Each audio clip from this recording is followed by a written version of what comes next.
Libérer les dons de Dieu dans ta vie, c'est le thème d'aujourd'hui, c'est Frenchy Glam Fashion. Je te souhaite la bienvenue. Je t'encourage vivement à t'abonner, liker, commenter pour pouvoir donner encore plus d'ampleur à ce que je suis en train de proposer sur cette page. Alors, on va essayer de mettre par terre le masque de l'intimidation une fois pour toutes. En cette fin d'année, il nous reste 2 mois d'ici la fin de l'année 2024 pour briser l'intimidation et commencer à vouloir faire ce que la peur, la crainte nous a empêché de faire jusqu'à maintenant. Soyez les bienvenus sur Frenchy Glam Fashion. Vous allez sûrement pouvoir vous identifier à l'un des points que je vais vous citer. Acceptez-vous le compromis pour éviter les conflits? Avez-vous du mal à dire non? Avez-vous peur d'une confrontation? Vos décisions sont-elles basées sur le désir de plaire aux autres? Est-ce que d'autres personnes dominent-elles votre vie? Si vous vous reconnaissez dans l'un de ces points, vous êtes sur la bonne vidéo. Parce qu'on va parler de ce qui vous empêche d'être ce que vous devez être. J'aimerais pouvoir vous dire, pour commencer, que la Bible a été écrite avec des histoires de personnes comme vous et moi, à une époque bien précise dans le temps, que ce soit avant Jésus-Christ ou après Jésus-Christ. Et le livre n'a pas décidé de s'arrêter pour les êtres humains. Chaque personne écrit encore son histoire, écrit encore ses combats, écrit encore ses succès, ses réussites, ses victoires, ses bonheurs, ses malheurs. Je veux dire, il n'y a pas que les personnages qui se trouvent dans la Bible qui sont importants aux yeux de Dieu. Notre histoire compte aujourd'hui. Ce que nous sommes sur cette terre compte. Tes dons, tes talents, ta personne, ta famille, ton mariage, tes enfants, ton avenir, tes entreprises, tes projets comptent pour Dieu. Alors, oui, c'est important de se rappeler ce que Dieu a fait avec certains personnages dans la Bible. Mais leurs histoires, c'est leurs histoires. Toi, tu écris la tienne aujourd'hui. Et dans ton histoire, tu vas être confronté à des situations où Dieu va forger ton caractère. Tu sais, il y a une phrase que j'aime bien qui dit que le fer aiguise le fer. Donc, tu vas avoir tes combats, tu vas avoir tes défis, tu vas avoir tes montagnes à pousser, tu vas avoir tes rencontres improbables, tu vas avoir ces personnes clés que Dieu va mettre sur ton chemin. Et tu vas avoir aussi ces ennemis clés que Dieu va mettre sur ton chemin. Tout ça fait partie de ton histoire. Elle n'est pas moins importante que l'histoire d'Esther ou de Ruth. Elle n'est pas moins importante que l'histoire d'Abraham ou de David. Elle n'est pas moins importante que l'histoire de Joseph ou d'autres personnages que tu peux trouver dans la parole de Dieu.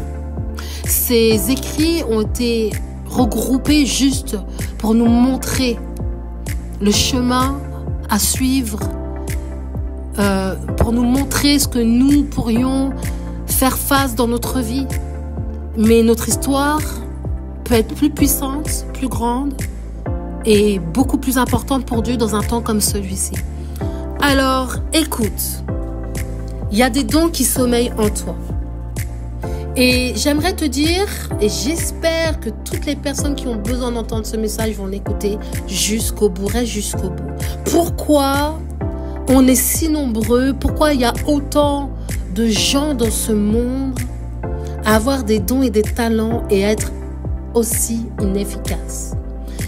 La première chose que moi j'ai identifiée en tant qu'artiste, si tu ne le sais pas, c'est vrai que j'ai pas encore fini ma vidéo de présentation, mais en tant qu'artiste complète, donc je suis danseuse, chanteuse, je suis réalisatrice également.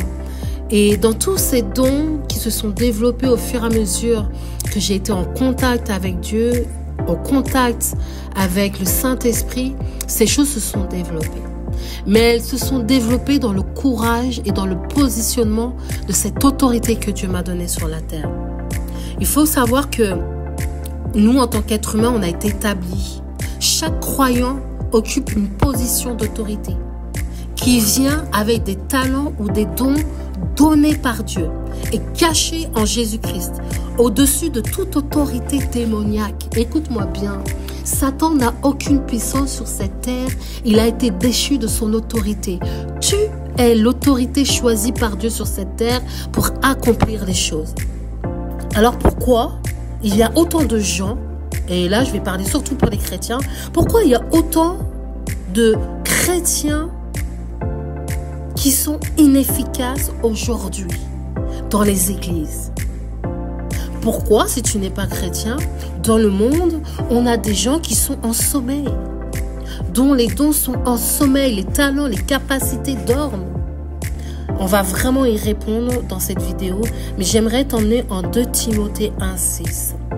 C'est pourquoi je t'exhorte à ranimer la flamme du don de Dieu que tu as reçu par l'imposition de mes mains. Dieu t'a donné des dons et il t'exhorte à ranimer la flamme. Si tu n'as pas encore compris ce à quoi tu es appelé sur cette terre, si tu n'as pas identifié tes dons, tes talents, tes capacités, tu as reçu, c'est peut-être 1 ou 2 ou 3 talents. Écoute d'ailleurs ma vidéo sur les talents, elle est très intéressante. Le mot grec pour ranimer, c'est amazopureo, qui signifie rallumer ou se réenflammer. Paul, dans la Bible, il se sentait obligé d'encourager un jeune homme. Et il lui a dit ranime ou enflamme le don, qui veut dire charisme. Cela veut dire qu'il peut être mis en sommeil chez une personne. Le don que Dieu t'a donné dès ta naissance, qui est là, qui attend que tu grandisses, que tu te développes et que tu l'identifies, peut être mis en sommeil. Le don ne marche pas automatiquement en claquant des doigts parce qu'on t'a dit que tu étais capable de faire ça. Il a besoin, comme un feu, tu sais, moi j'ai une cheminée dans ma chambre et je mets du bois. Mais pour que le bois s'allume et qu'il s'enflamme, je suis obligée de je prends des pommes de pin qui tombent de mes sapins. Et je rajoute des feuilles aussi, pour que vraiment ça commence à prendre feu et que ça après, ça aille jusqu'au tronc que je mets à l'intérieur. Et ton don, il a besoin d'être ranimé. Et au-delà d'être ranimé, il a besoin d'être entretenu. J'avais une copine de mon enfance qui me disait souvent, quand je lui disais quelque chose, on se voit demain, hein, ou on fait ça ensemble. Hein. Elle me disait toujours, ouais, Inch'Allah, Inch'Allah. Et puis un jour, j'en ai eu qu'elle me dise Inch'Allah. Et je lui dis, arrête de me dire Inch'Allah. Pourquoi Dieu ne le voudrait pas? Bien sûr que Dieu veut. Et puis ça lui a fait un petit électrochoc et c'est vrai que sur le coup, elle fait, ah pardon, c'est une habitude. Tu sais, des fois, c'est par habitude que tu dis certaines choses. Et moi, j'étais là, mais tu mènes l'action ou le fait qu'on puisse faire des choses ensemble par Inch'Allah, parce que tu supposes et tu prétends que Dieu ne va pas le vouloir. Mais on est copines, toi et moi. Pourquoi Dieu ne voudrait pas qu'on se voie demain, qu'on aille faire, je sais pas, un cinéma, ou qu'on aille manger au restaurant ensemble, ou qu'on se rejoigne en bas du bâtiment pour être ensemble, tu vois ce que je veux dire? Des fois, on dit des choses qui peuvent éteindre cette flamme qui est là, cette flamme d'amitié, cette flamme d'envie. Et puis, si je lui avais rien dit à ce moment-là, peut-être que je me serais dit, ah vas-y, elle me gave, et je vais pas aller la chercher demain, puisqu'elle n'arrête pas de dire si Dieu le veut. Bah, moi, j'ai plus envie. Mais j'ai dû lui dire. Parce qu'on avait une vraie relation, c'était une relation franche. Et donc sur le moment, je lui ai dit, arrête de me dire Inch'Allah, c'est énervant en fait. Bien sûr qu'on va se voir. Et puis après, elle a fait, oh pardon, c'est l'habitude, tu vois. Bref, tout ça pour dire que parfois, on a des bonnes intentions. On a un cœur pur vraiment dans ce qu'on veut être sur cette terre, dans ce qu'on espère être dans cette terre. Et il y en a beaucoup qui croient que, voilà, si Dieu veut que quelque chose se passe, cela se passera quoi qu'il arrive. Mais tu sais, Dieu t'a donné un commandement. C'est ce que je répète dans toutes mes vidéos, hein, si vous écoutez bien, si vous prenez le temps d'écouter jusqu'au bout. Dans toutes mes vidéos, je te dis que c'est à toi que Dieu a donné l'autorité de dominer, de multiplier, d'assujettir.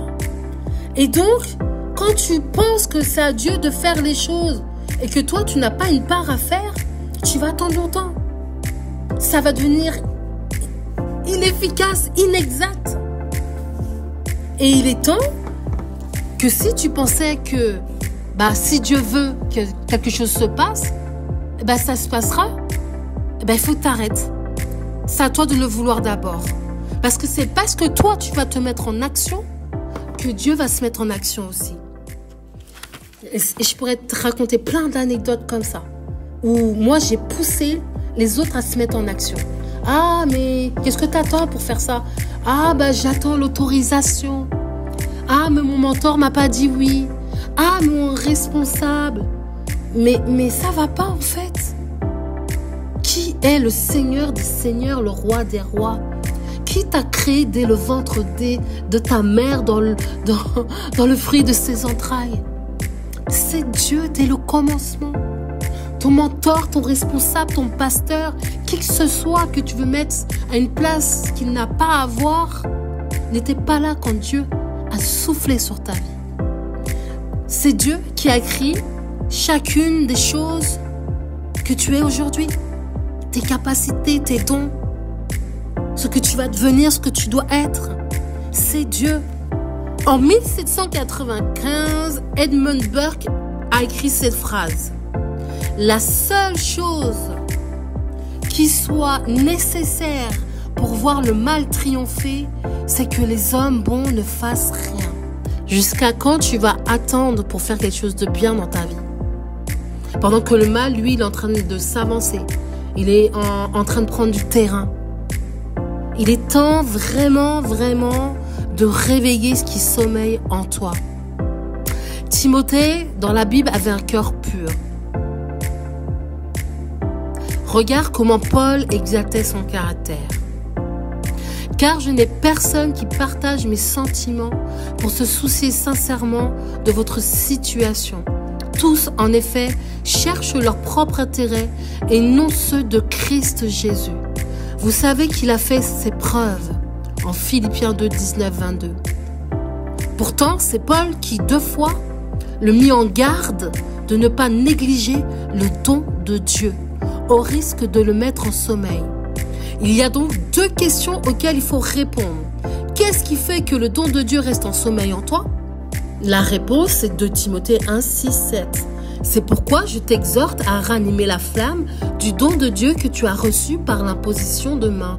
Car ce n'est pas un esprit de timidité que Dieu nous a donné, mais un esprit de force, d'amour et de sagesse. Le mot grec pour timidité est délia. Le mot implique la timidité et la lâcheté. Et il n'est jamais employé dans un sens positif dans la parole de Dieu. Si on regarde à nouveau le verset 7, car l'esprit que Dieu nous a donné ne nous a pas rendus timides. Si tu mets ça à la lumière d'aujourd'hui, tu comprends que Paul était en train de dire à Timothée, ton don de Dieu est en sommeil à cause de la timidité. Et sans en changer le sens, on pourrait dire, Timothée, le don de Dieu en toi demeure en sommeil pour cause d'intimidation. Ça veut dire quoi? Ça veut dire que un chrétien, un croyant ou un non-croyant intimidé, qui perdent leur autorité dans l'esprit par défaut, en conséquence leur don, le talent de Dieu en eux demeure en sommeil, inactif. Bien que présent, il n'est pas opérationnel.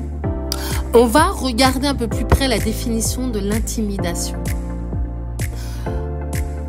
La définition d'intimider et d'intimidation, selon le dictionnaire Larousse, nous dit ceci. Intimider, inspirer de la crainte. 2. Faire perdre son assurance. 3. Remplir de gêne, de timidité. Intimidation, numéro 1. Action d'intimider. Menace, pression. Le but, l'objectif de l'intimidation est de vous empêcher d'agir et de vous contraindre ou vous obliger à vous soumettre. L'intimidation, elle cherche quoi? Elle cherche à vous écraser avec un sentiment d'infériorité et de crainte. Une fois que vous vous êtes réfugié dans la soumission, consciemment ou inconsciemment, vous êtes devenu un serviteur de l'intimidation. Tu n'es plus libre d'accomplir la volonté de Dieu, mais tu es condamné à exécuter les désirs de vos intimidateurs, dont vous allez devenir le prisonnier. En conséquence, le don de Dieu, c'est-à-dire ta capacité spirituelle en toi, qui est là, mais qui est inopérante, va rester en sommeil. Tu as été dépouillé de ton autorité afin qu'elle soit utilisée contre toi. Contre toi. J'aimerais te raconter une story time. Allez, story time, oui. Quand je suis arrivée jeune, en tant que chrétienne, j'ai donné ma vie à Christ. Tu sais, moi, j'ai tout abandonné pour Dieu. Ça veut dire que tout ce que je faisais dans le monde, j'ai tout laissé tomber. Et je me suis dit, je vais tout refaire pour Dieu. Tu sais, parfois, on est un peu naïf. On pense que là où on va être bien reçu, on va être bien logé, on va être bien nourri. Aujourd'hui, je vais pas te mentir, la déception, elle a été très grande. Mais j'aimerais te montrer la force et l'autorité que Dieu a mis sur ma vie, malgré les embûches et les mauvaises personnes que j'ai rencontrées. J'étais naïf et très pur dans mes attentions, dans mes mobiles. Et moi, quand je suis arrivée, je voulais juste danser. Et donc, tout ce que j'avais appris, tout ce qui était en moi, toutes mes capacités, je les ai données aux jeunes à l'époque qui étaient dans cet endroit. Et dans le groupe de jeunes qui étaient là, je donnais des cours de danse et vraiment, je donnais tout ce que j'avais à donner. Et puis, j'ai eu des moments compliqués. Tu sais, c'est un combat spirituel quand tu arrives à Dieu. Il y a plein de choses qui se passent qui se passaient pas avant, plein de choses qui se produisent qui se produisaient pas avant. J'ai jamais eu de problème d'argent avant d'arriver à Christ et soudainement j'en ai eu plein. J'ai jamais eu de problème à trouver un travail avant d'arriver à Christ et le jour où je suis devenue chrétienne, mais c'était un calvaire pour moi de trouver du travail alors que j'avais des diplômes, alors que j'avais des compétences. Je veux dire, vous savez, des fois il y a vraiment des choses qui sont pas logiques. Et donc, pendant cette période où c'était compliqué pour moi, j'étais un peu dans cette position où j'hésitais à continuer à venir dans cette église. Et donc, il y a eu un moment où je me suis absentée. Ils ne me voyaient plus. Ils ne pouvaient plus avoir contact avec moi. Et donc, c'était, mais où est passé Frenchy Glam, puisque vous ne connaissez pas mon prénom. Mais où est passé Frenchy Glam? Et donc, du coup, une personne qui était aussi en charge de ce département que je gérais a commencé à parler en mal de moi et à salir ma réputation, à salir mon image, à salir mes dons, à cracher sur ce que j'étais en train de faire et de ce que j'avais commencé à donner dans cet endroit.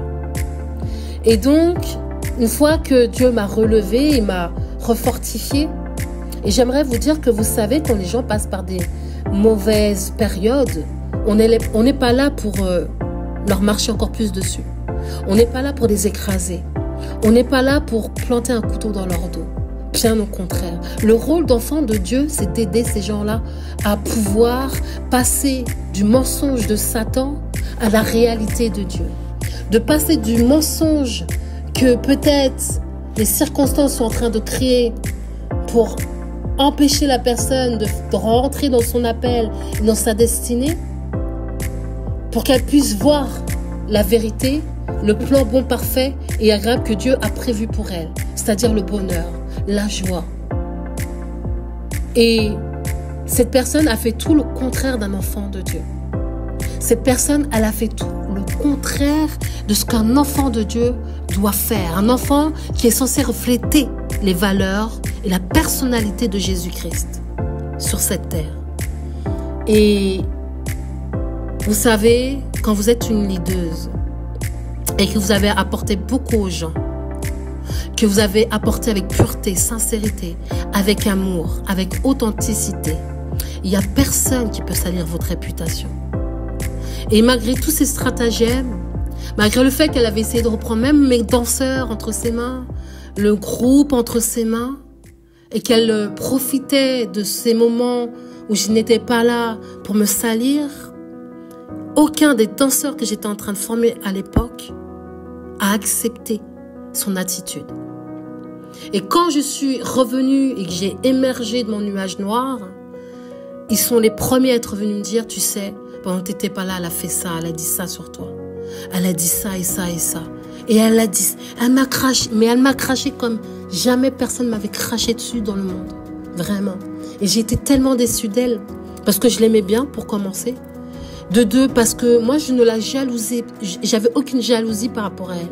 Ses capacités, ses dons, ce que Dieu avait mis en elle était différent de ce que j'étais moi. Et elle n'a pas su honorer ce que Dieu avait mis en moi. Et elle a essayé de me dépouiller de mon autorité sur le territoire que Dieu était en train d'essayer de me donner. Et vous savez, moi, j'ai du caractère spirituellement. J'ai pas juste du caractère en tant que personne. D'ailleurs, si vous me rencontrez, vous ne pourrez pas sentir forcément que je suis une personne à caractère. Pour ça, il faut passer du temps avec moi. Mais je pense qu'elle m'a sous-estimée. Elle me voyait fragile. Elle me voyait dans une mauvaise passe, vous savez. Les gens ils profitent toujours quand vous êtes mal pour croire que ça y est, c'est bon, on l'a eu. Allez, c'est fini pour elle. Mais c'est faux. En fait, Dieu était juste en train de me former. Dieu était juste en train de m'aider. Dieu était juste en train de me tendre la main pour essayer de me sortir de là où j'étais. Et du coup, quand je suis revenue et qu'on m'a dit tout ça, j'ai fait waouh! C'est ça le royaume de Dieu. Waouh, c'est ça les chrétiens. C'est ça l'église. Waouh, pourquoi je resterais ici, toi? Pourquoi t'attends que j'ai le dos tourné? T'as même pas le courage de me dire les choses en face. T'as même pas le courage de me confronter. Ça rejoint un des points que je te dis où parfois les gens, ils n'ont pas le courage, ils ont peur de confronter. À cause de ce que la personne dégage, à cause du charisme ou à cause de, je sais pas, de ce que les personnes voient de toi. Tu sais, les gens, ils ont peur de venir vers toi et de te parler. Du coup, quand j'ai appris ça, je l'ai ignoré royalement. Je suis revenue et j'ai repris ma place en lui faisant bien comprendre que j'étais là et que j'étais bien là. Ça l'a agacée, mais ça l'a furax. Elle était énervée parce que tout le monde commençait à se réjouir que j'étais revenue. Je suis désolée, vous savez, il y a ces leaders qui sont des leaders qui n'ont pas choisi de l'être, mais ils le sont parce que c'est le peuple qui choisit. Et moi, je n'avais pas choisi d'être une leaduse. J'aime pas cette position-là. Mais quand le peuple, quand les gens te choisissent, malheureusement, des fois, il faut que tu assumes cette position-là. Alors que elle cherchait cette position-là. Sauf que eux ne l'avaient pas choisi. Elle avait du potentiel, des capacités, mais ça ne matchait pas parce que c'était trop forcé. Elle forçait les choses. Alors que moi, c'était inné, ça coulait. C'était mon identité, c'était mon territoire, c'était ma place, c'était l'autorité et les dons que Dieu m'avait donnés. Et donc, quand j'ai repris ma place, que je suis revenue donner les cours, et qu'ils étaient tous contents, mais ils étaient, on n'en pouvait plus, on est content que tu sois revenu, on veut pas savoir ce qui s'est passé, mais on est là, on t'aime, bref. Vous voyez, ils étaient plus jeunes dans la foi, mais ils avaient plus l'attitude de Jésus-Christ. Et du coup, après, ils m'ont dit tout ce qui a été dit sur moi, etc., etc., etc., etc. Et puis, ça a continué sur plusieurs choses. Et du coup, au bout de 3 mois, il y a eu un grand festival. Et dans ce festival-là, c'était mon premier festival, c'est à moi qu'on demande de prier. On était peut-être une centaine de jeunes. Et c'est à moi qu'on a donné la responsabilité de prier. Et lorsque je décide d'accepter, même si j'étais mal à l'aise, je vois que cette personne se défigure. Et qu'en fait, une des responsables des jeunes la prend à part et s'en va dans une pièce avec elle. Et on entendait des cris de là où j'étais. J'ai fait, qu'est-ce qui se passe? Et du coup, on m'a dit, vas-y, prie. Donc, on a prié. C'était pas une petite prière. Il y avait la présence de Dieu. Tu sais, il y a prier pour prier. Et il y a juste ouvrir ta bouche et il y a la présence de Dieu qui descend. C'est vraiment pas pour me vanter, mais la présence de Dieu est descendue. Et je crois que ça a été un des festivals les plus incroyables de ma vie. Vraiment. Parce que la présence de Dieu était puissamment là présente. Il n'y avait pas juste la présence de Dieu, il y avait une joie. Il y avait un transfert d'onction. Tu sais, de mes capacités aux jeunes qui étaient là. Une espèce d'assurance que j'avais moi, que j'ai transmis aux jeunes qui étaient là. Et c'est tout ce qui comptait pour moi sur le moment. Une fois qu'on a fini de prier, tout le monde redescend, tout le monde se prépare pour le festival et tout. Et on me dit, les deux responsables des jeunes me disent, viens voir, il faut qu'on t'emmène voir quelqu'un. Et la responsable a été très sage. Parce qu'elle me dit, avant de rentrer dans la salle, elle m'a fait, écoute-moi, ne réponds pas, écoute-la, et ensuite on priera pour elle. Et là, quand elle m'a dit ça, j'ai fait, wesh, c'est chaud, qu'est-ce qui se passe? Je veux dire, au point de me dire, ne réagis pas. Mais j'ai obéi à ce conseil et j'ai pris énormément sur moi. Je peux vous assurer que les mochetés, les poubelles que cette personne a crachées à ma figure à cet instant-là, en présence des deux responsables, a juste révélé la laideur de son cœur, la laideur de sa personne. Moi, jeune convertie qui venait arriver, elle qui était là depuis un petit moment, qui m'a craché et qui m'a dit clairement qu'elle était jalouse, qui m'a dit clairement que je l'insupportais, qui m'a dit clairement qu'elle en avait marre de moi. Et vous savez, derrière tout ça, c'est pas elle que j'ai vue, c'est Satan. C'est vraiment Satan que j'ai entendu. Et j'ai compris qu'à ce moment-là, Dieu avait un appel dans ce domaine-là pour moi. Alors, à partir de ce jour-là, je me suis battue pour garder cette autorité et surtout ne pas me laisser intimider par ceux qui vont être animés d'un mauvais esprit, par ceux, à un moment quelconque, dans une circonstance, voilà, ne pas me laisser déstabiliser dans ma route, dans ma course. Chacun court sa course pour atteindre l'arrivée. Ce n'est pas un combat, c'est pas un match de boxe, c'est une course individuelle. Si j'ai un conseil à te donner par rapport à cette situation que j'ai vécue, c'est que ne jalouse jamais personne. Tu ne connais pas son témoignage, tu ne connais pas son parcours, tu ne sais pas quelle a été sa route. Tu ne connais pas ses douleurs, ses blessures, ses souffrances. Ne juge jamais personne, ne jalouse jamais personne. Au contraire, frappe le don, le talent, les capacités que Dieu a mis chez une personne. Et si cette personne a eu le discernement, le courage de ne pas mettre ses dons en sommeil, célèbre encore plus, applaudis encore plus, encourage encore plus. Sois cet ami qui se réjouit pour les autres et pas qui jalouse les autres. Je crois que c'est la première fois que je tombais sur une personne avec une jalousie aussi énorme. Même dans le monde, entre danseurs, j'ai fait partie d'un groupe de danse pendant 20 ans. Même avec mes amis, on s'est jamais jalousé entre nous. On s'est toujours admiré. Je crois que ça m'est arrivé une fois, une jeune fille nous a rejoint au bout de 2 ans. Ça faisait déjà 2 ans qu'on était un groupe qu'on avait créé. Et il y a une jeune fille qui nous a rejoint, qui était proche de mon meilleur pote. Et c'était une jalousie, mais gentille. C'est-à-dire qu'elle m'admirait. Et donc, elle m'a dit un jour, je t'envie parce que tout le monde te kiffe, tout le monde aime être avec toi, tu sais danser. Et moi, j'arrive pas à me relationner avec toi. J'aimerais qu'on soit copines, mais je sais pas comment faire. Et à partir du moment où elle me l'a dit, on est devenus copines, tu vois. Parfois, on est bébêtes. Et parfois, les enfants de Dieu, on est vraiment stupides. Au lieu de se rapprocher des gens qui ont plus de capacités que nous et de faire de ces personnes-là des amis, des alliés. On en fait des ennemis. Je vous rassure, ensuite on est devenus amis. Elle m'a demandé pardon. Elle a changé réellement d'attitude par rapport à moi. Parce que vous savez, on peut demander pardon et puis continuer dans ces attitudes-là. Mais elle m'a demandé pardon et elle a changé son regard sur moi.